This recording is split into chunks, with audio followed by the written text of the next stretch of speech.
Just Breathe is a monthly podcast where youth ministry has a say. Hosts Shannon Harper and Eric Bliss interview youth and adults who hold a vision of liberal religious youth ministry that is both life-saving and spirit-lifting. Come join us for these rich and enlivening conversations. Explore faith, spirituality, and life purpose as never before. And above all, bring your authentic self and just breathe.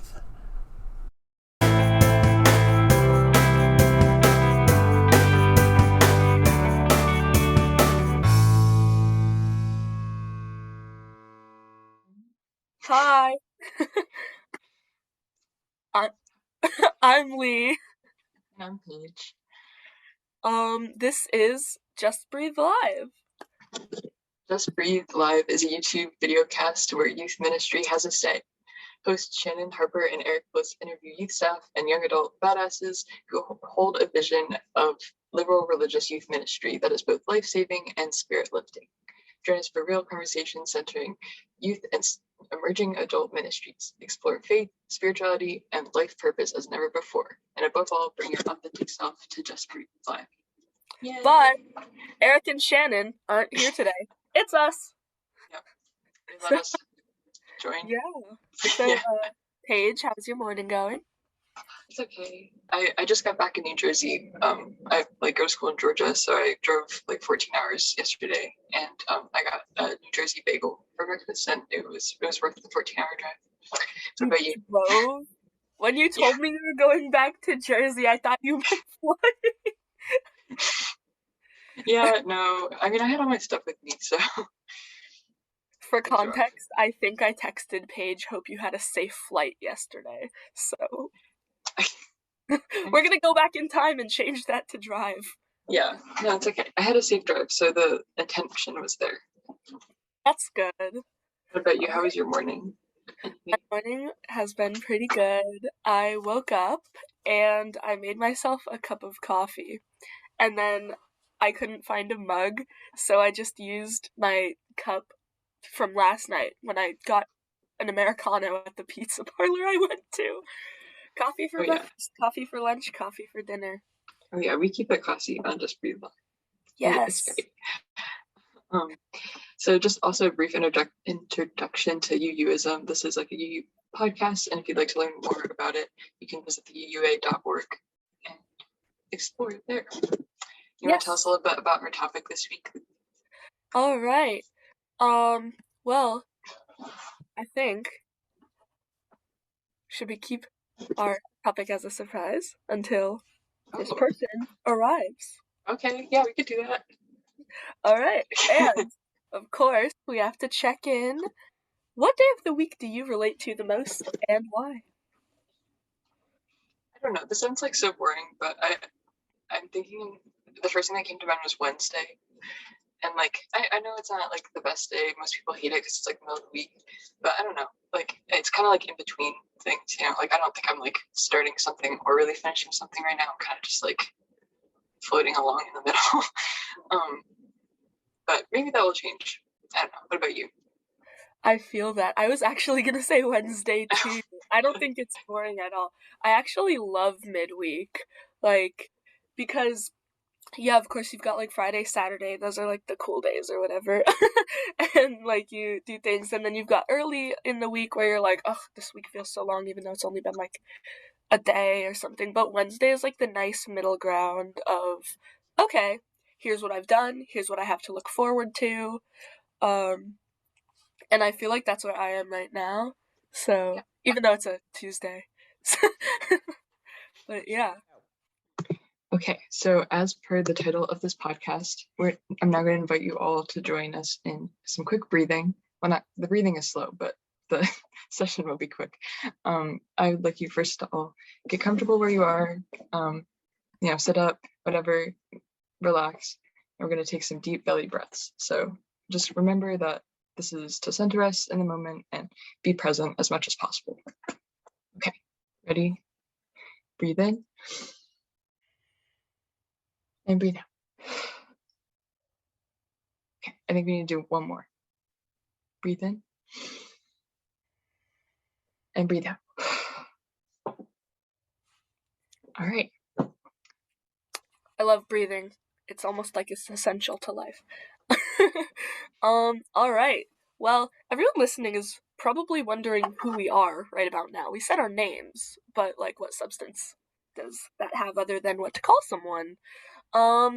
Well, my co-host here is Paige Cupp, 18, she, her, and Paige is a lifelong UU raised just outside of Trenton, New Jersey. She was a part of the Youth at GA staff team last year and was a worship associate at her home congregation in Princeton, New Jersey. She loves hiking, poetry, and her 2 cats. Currently, she is just finishing her second year as a religion and philosophy student at a small historically women's college in Georgia. Paige is very happy to be working with the amazing Just Breathe team and guest today. Thank you so much, Lee. All right, I'm going to introduce my co-host, Lee Blythe. Lee is 17, they use they, them pronouns, and Lee is a senior in arts high school. Lee plays the cello and will be double majoring in cello performance and ethnic studies in the fall. In terms of UUism, they have grown up as a Unitarian Universalist, and even in the last few years has become more enveloped in the faith and practices, as well as youth leadership, including on the Pacific Western region rejuvenation, but with 2 U's, you know how we do, Youth Leadership Collective. After being on the pilot trial episode of the podcast, Lee is excited to be an official host of Just Breathe Live and can't wait to see where it goes.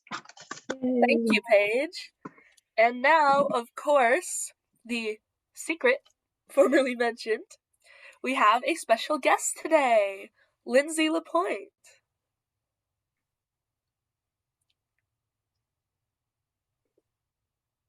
Or in a second. Lindsay LaPointe. Hi, sorry about that. I got lost. All right, well, Lindsay Cattle LaPointe, she, her pronouns, grew up Unitarian Universalist in Massachusetts and was an active participant of the Young Religious UU's program in the late 90s. Since then, she has received her Bachelor of Arts degree in Dance and Performance from Roger Williams University and her Master's in Fine Arts in Dance and Technology from the Ohio State University's Department of Dance.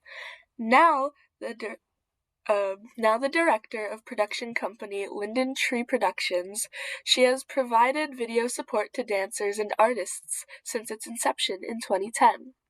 Her collaboration with journalist Naomi Cooker earned the duo multiple awards for their documentary short, Making Milltown. They now are combining with Lindsay's lifelong collaborator, Don McKenney, for the YRUU documentary, where they are telling the story about youth empowerment from the perspective of the YRUU program. Also, I'm sorry I pronounced the last name wrong, Don McKechnie. You fixed it, that's nice. Thank you so much for joining us today, Lindsay. I'm super excited to talk to you. The first thing we just wanted to ask is for you to check in with the same question that we asked each other, which is, what day of the week do you relate to the most and why? Yeah, I think I might pick a cool day. Okay, you earned it. I'm going with Saturday, and I have reasons for that. I really love sleeping. I think it's really nurturing. I'm a very introverted, but I like to go out and do things. So I feel like Saturday offers all those things. Yeah, so I'm sticking with Saturday. A good choice. Okay, so just a question that we're all dying to know is, what is Linden Tree Productions? Yeah, Linden Tree Productions, yes. Everything I do revolves under the umbrella of dance. And it wasn't until grad school that I meshed video and dance together. So I decided to make a production company that was geared towards helping dancers and artists with their work, whether that be documenting their shows, promotional videos, including interviews. And so it sort of evolved from there in making smaller documentaries, small, and then moved to feature documentary. And so I was really in this field of dance and video, right? okay, so then what happens come pandemic? Yeah, right. Yeah, dance kind of took a little bit of a pause. And so my brain started going, and I said, well, aren't there other aspects of my life that I could use my skills to make documentaries and tell stories? And so I said, I wonder about YRUU. You know, I grew up in this amazing program. Maybe people would want to know about it. So that's sort of where it's moving on over to. I still do all that dance stuff. It is dance recital season, people. Like, I am fully recording all of that and doing all that. So, yeah. So that's where I'm at with Linden Tree Productions today. Awesome. That's really cool. That, like you said, that's just such a unique idea, I think. And I like that a lot. And I would love to know more about the documentary. Like, what was your inspiration for it? What is it? And yeah. So okay. So it started with this idea of, oh, hey, wouldn't it be fun to make a documentary about the YRUU program? And so I put out a survey, and people responded pretty quickly. We have over about 200 responses to the survey, and we've ended up talking to people all over the world, which just was amazing to us. Through different reconnection online events, people are coming in from New Zealand, from Japan, from California, it's been amazing. And so I'm not making this documentary to bring back YRUU, right? That's not really my point of making it. Why I'm making it is, let me ask you a question. Had you ever heard of YRUU before? No? Honestly, no. No? Yeah. So that's one reason. I would love people to know the history of the youth in Unitarian Universalism and where we came from, what was before them, and what we can use from all these programs that came in our past. So that's one reason. And also, there's a lot of wounds about the program ending. And there's also some wounds about the program LRY, Liberal Religious Youth, ending before YRUU came into play. And so there's a lot of questions around that. And so we're hoping that with some of these interviews, we might be able to answer some questions and do some healing around it. And also to just explain what the heck happened during this time, reflecting back as a youth. I'm like, what were we doing, and what was that about, and what and and so I'm really interested about this documentary being an experience, right? I want people to come and to see things visually.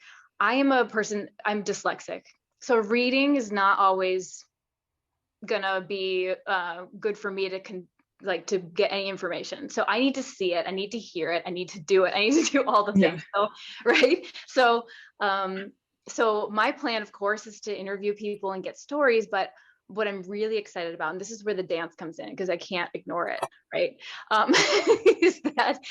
Is that how can we kind of visually show what went on? And how I'm planning on doing it is doing reenactments with youth of today.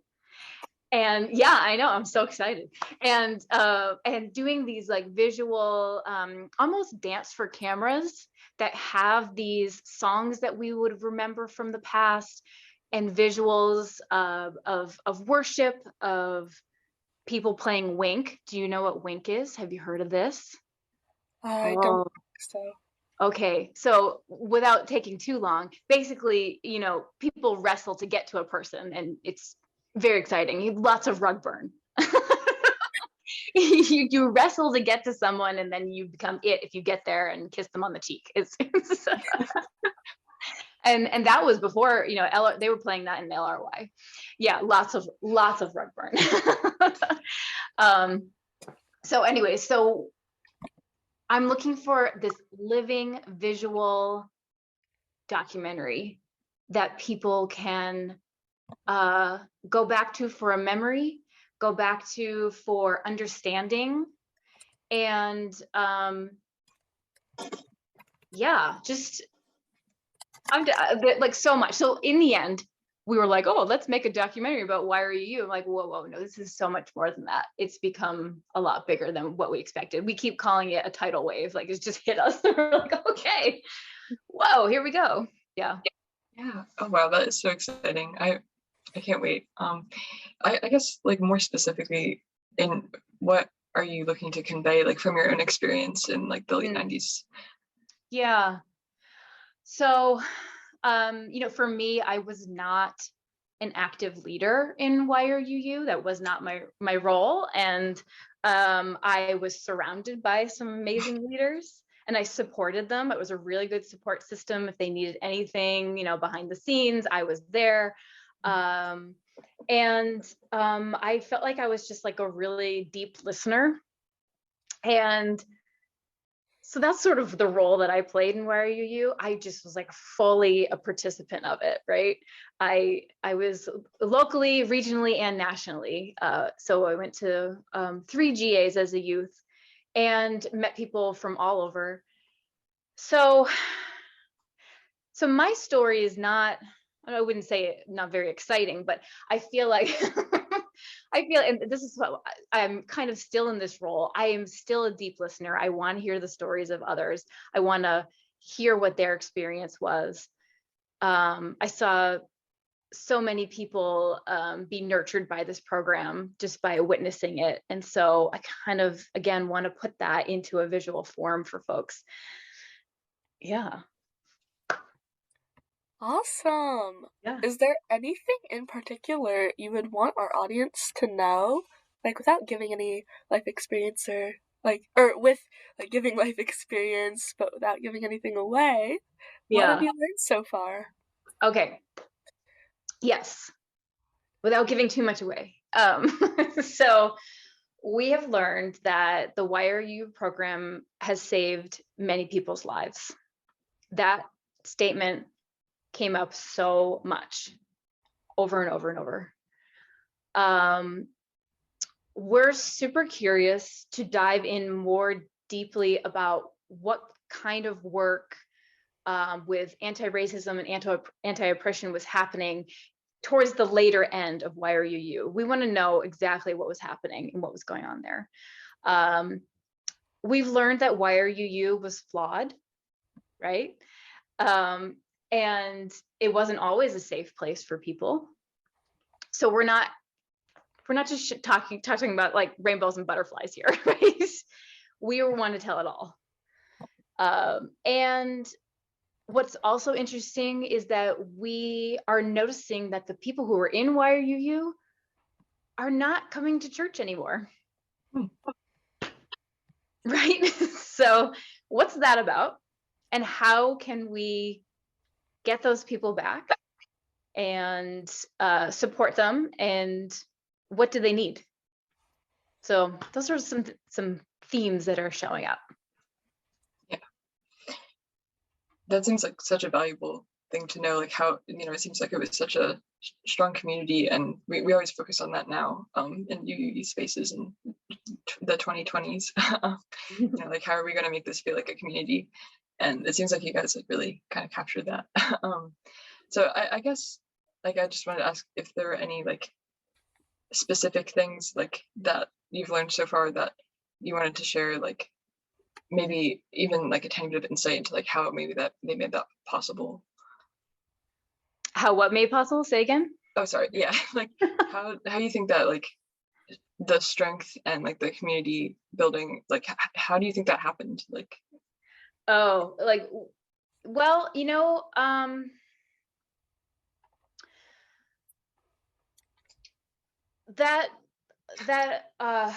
it's what we have as people in the UU church, that you can truly be yourself. You were empowered to be yourself, and you were okay in that space to be yourself and to be a different self the next day, right? And that was all fine. And one of the deep things that always kept happening was these really, and for youth, intense worship services. So it was really based off of women's circle worships, where you would gather in a circle, you would sing songs. There was patterns that happened and spirals. Sometimes you would, I mean, as me as a dancer, I am like, of course I loved all of this. It was choreography. You had sort of a set list of things, right, to do, and it was off of a theme. And you all were in agreement that you were going to enter the space and have a full, trusting, sacred experience together as youth, right? You took it seriously.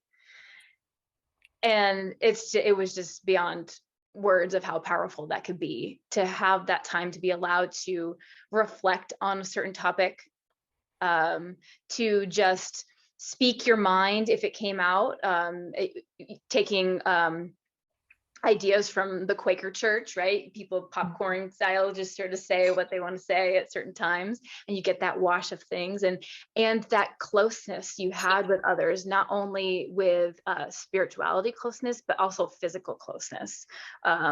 That you might hold hands with somebody that you don't know, and so all that was, for me personally, was wonderful. Not always for everybody, right?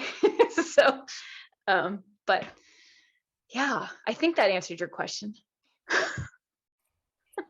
Wonderful. Thank you. And I have one more question for you. And Yes. what did you find out about youth ministry's history in Ah. Universalism? What about LRY? And like, was there anything before that? Yes. Okay. So there's a book that we reference a lot in going back to the history. It's called We Would Be One, and it was written by Wayne Arneson and Rebecca Scott. So two people we're going to interview to sort of give a more verbal wash of history and to tell what they also experienced. Okay, so LRY, Liberal Religious Youth. The acronyms are crazy. It's just like, just wait for this. So the LRY were the first people to have the idea of mixing Unitarian and Universalist together, right? The youth were the ones who did it, everybody, right? So LRY was founded in 1954, and then it wasn't until 1961 when the churches merged, right?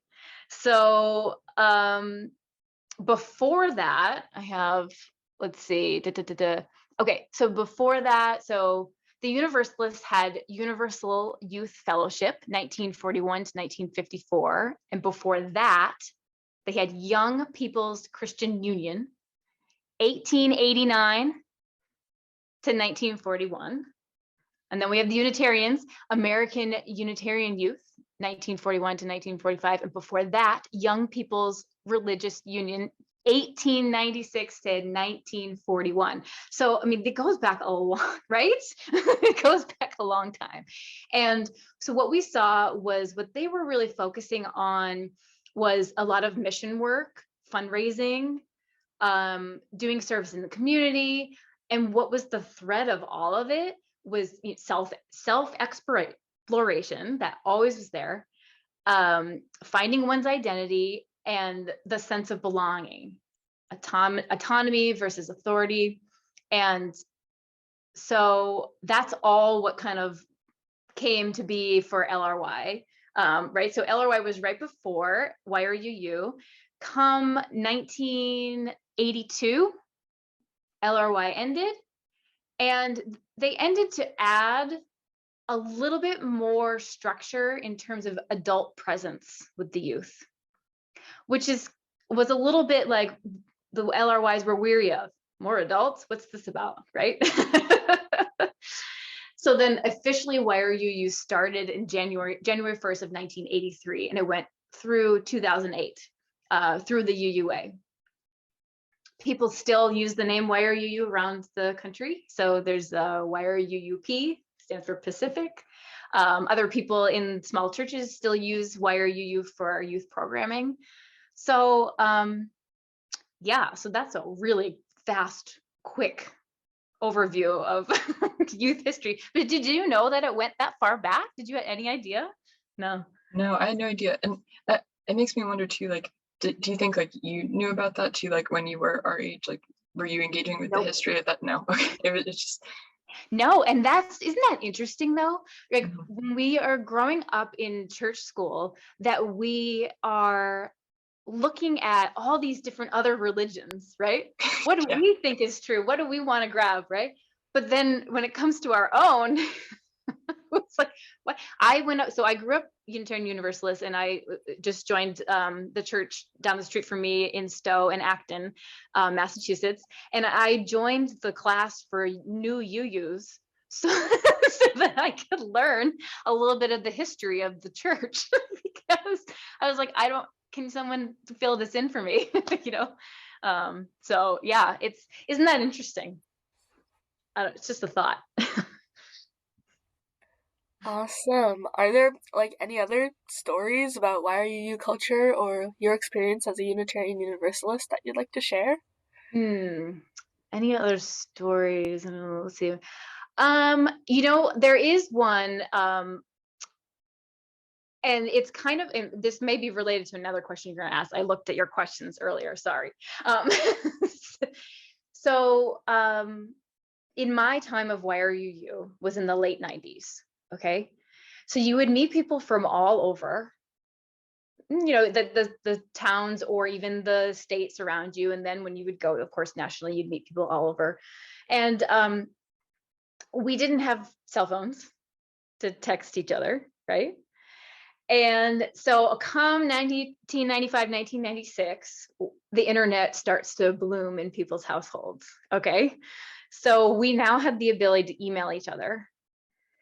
And then this amazing tool called AOL Instant Messenger came about, and we could communicate on our computers with multiple people at multiple different times, right? And you could keep track of everybody.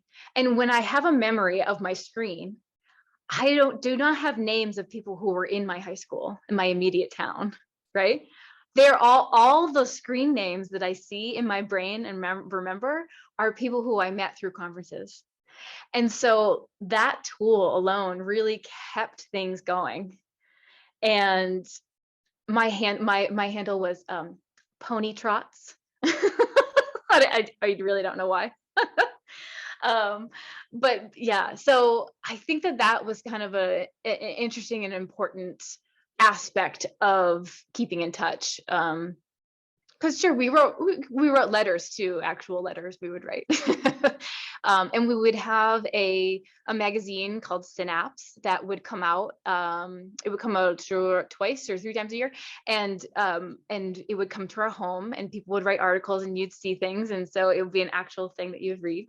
And then later became more online presence. And yeah, so there are ways to keep in touch with each other a little bit more towards the later years of YRUU because of technology. So I think that's kind of interesting. Yeah. I'm being told to ask you about Catalyst. I'm not sure. About what? Catalyst? I don't know what Catalyst is. Someone help me. Oh, yeah. I think that might have been a typo. Synapse? It was a Catalyst. I'm sorry. Synapse. Synapse. Yeah, I see Yeah, it. I'm sorry. Yeah, Synapse. Yeah. That was the magazine that I just mentioned. Yeah. Okay. And I wish oh gosh, I don't. Oh no, it might be right under my bed, but so people would submit artwork, right, for the covers. So this like beautiful drawn, and it was I remember it being like a real newspaper, you know, black and white, and you would have photos of things that had happened, and different articles about different themes of that were kind of interesting topics to youth at the time. You can still see all of them on the Wayback Machine on the internet. They have them all that you can read through, which is kind of fun. Someone sent me that link and I was like, oh, sweet. And then some people have sent me actual ones from the 80s, you know. It's like, people save things. It's interesting. Yeah. Yeah, I like just you saying that makes me think like it's I don't even know like where I would begin to look if I wanted to learn more about like UU history. I mean, I really don't know, but like this project and the documentary, I imagine might have an effect of like kind of centralizing like all this information that you've gathered, and it's like so exciting to know that it's going to be available for like our history and for the future too. Like it's really exciting. Yeah. So if people have like more questions or just like want to reach out to you about the documentary, how can they do that? Sure. So we have a website. It's linden-tree-productions.com. And you can click on YRUU. There's a whole page about it. We have a lot of events coming up that are involving people more in person. We will be at General Assembly this year in Portland. We're gonna have a booth, and I'm teaching a movement experience worship in the morning, which is going to be inspired by those worships that we used to do as youth. And we have some other reenactment gatherings happening too, working with some young adults in San Francisco in June. And in August, we're working with some youth and youth program and DREs in Massachusetts. So we got a lot of stuff brewing. Again, tidal wave, so much. Wonderful. That's so exciting. Thank you so much for being here as our guest. You're so welcome. I just can't wait to hear more about what you two are doing in your life and as youth and as you use. And I look forward to seeing what empowers you. Absolutely. Paige, do you have any final thoughts before I close out? Well, thank you again, Lindsay, and thank you to everyone who's listening right now. Like, also, you're welcome to everyone who's listening right now. Like, we've just like learned so much free information about our religion and our history, and it's just like so wonderful. So we're really, really grateful to have Lindsay here and for the Just Breathe team and everyone. So if you want to lead us out, Lee. Yeah. And Lindsay, you mentioned you'll be at GA in June. Well, that leads me to some exciting news that our next Just Breathe Live is happening in person at General Assembly with special guests, the Youth at GA Leadership, which I am on. So I'll see you all next month again. It's going to be spectacular. We'll have all the youth. I'm the Youth of Color Coordinator, one of them, and we'll have Reverend Stevie Carmody with us. Be sure to like and subscribe to this page, follow us on Instagram at Just Breathe Live, JUUST, and spread the word. See you all next month.